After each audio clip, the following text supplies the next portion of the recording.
النهاردة هعلمكم طريقة سهلة تعرفوا بيها البلاطة السليمة من البايظة. دي بلاطة زونتوس تي 310، ودي بلاطة تانية شبهها بس بتاعت مكنة تانية بتاعت سكوتر، بس الاتنين نفس الشكل يعني. معانا هنا اهي الافوميتر اهو، تمام شغال. ده اللي هو الافوميتر الذكي، ما بتحتاجش تظبطه، هو بيظبط نفسه على الحاجة على طول. نبدأ بالبايظة دي. تجيب السلك الأحمر، تمام، وتحطه على السلك ايه الأخضر. ممكن تحطه من ورا هنا عشان ايه تعرف تثبته. وتبدأ تقيس منين؟ على السلوك اللي هي بتاعت الشحن. عطانا قراية اهو. طيب نحط على السلك التاني،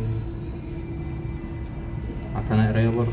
طب نحط على التالت، عطاك قراية. تمام. طب هنحجز بقى، هنحط الطرف الأسمر على الأخضر ونقيس تاني.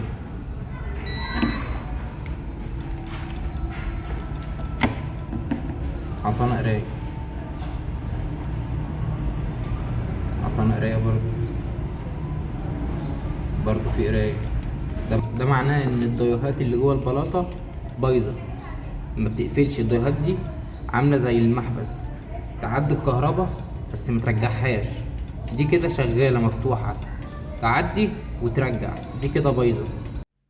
هنا بقى هنعمل تجربة على بلاطة شغالة زي دي عشان تقدر تفرق ما بين الشغالة والبايظة، تعرف ايه القراية دي والقراية دي.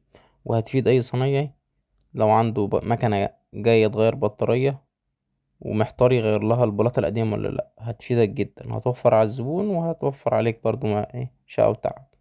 هتجيب البلاطة وهتحط نفس القصة، السلك الأسمر مع السلك الأرضي وبالسلك الأحمر، وهتجرب من على سلوك الشحن هيديك ايه OL. السلك التاني عطاك نفس القراية. ده كده الدويهات اللي جواها شغالة وبتقفل الكهرباء وما بترجعهاش. هنعكس، هيديك قراية، هيديك برضو قراية 240.9.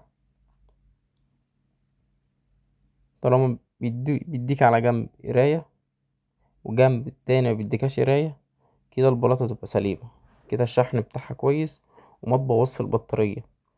في ناس كتير بتخاف تغير بطارية وتسيب البلاطة القديمة عشان لو هي بايظة ما تبوظلوش البطارية الجديدة. واحيانا بتكون شغالة 100% والبطارية هي اللي باظت لوحدها مش البلاطة اللي بوظتها، تمام، وبيغيروها. والعكس برضو كذلك احيانا بيحصل. فالطريقة دي هتقطع الشك باليقين، طريقة 100% صحيحة، ولا هتيجي على الزبون ولا هتيجي على الميكانيك. وبكده يا حبايب قلبي نكون وصلنا لآخر الفيديو. ولو عجبكم الشرح ممكن تكتبولي في الكومنتات انتوا عايزين نعملكوا شرح على ايه، في بخصوص اي حاجة، سكوترات، موتوسيكلات، اي حاجة عايزين اعمل لكم عليها معلومات او شرح لاي حاجة. اكتبولي في الكومنتات، وما تنسوش اللايك والاشتراك عشان يوصل لكم كل الفيديوهات الجديدة. وكنت مع مستر سكوتر، واشوفكم على خير.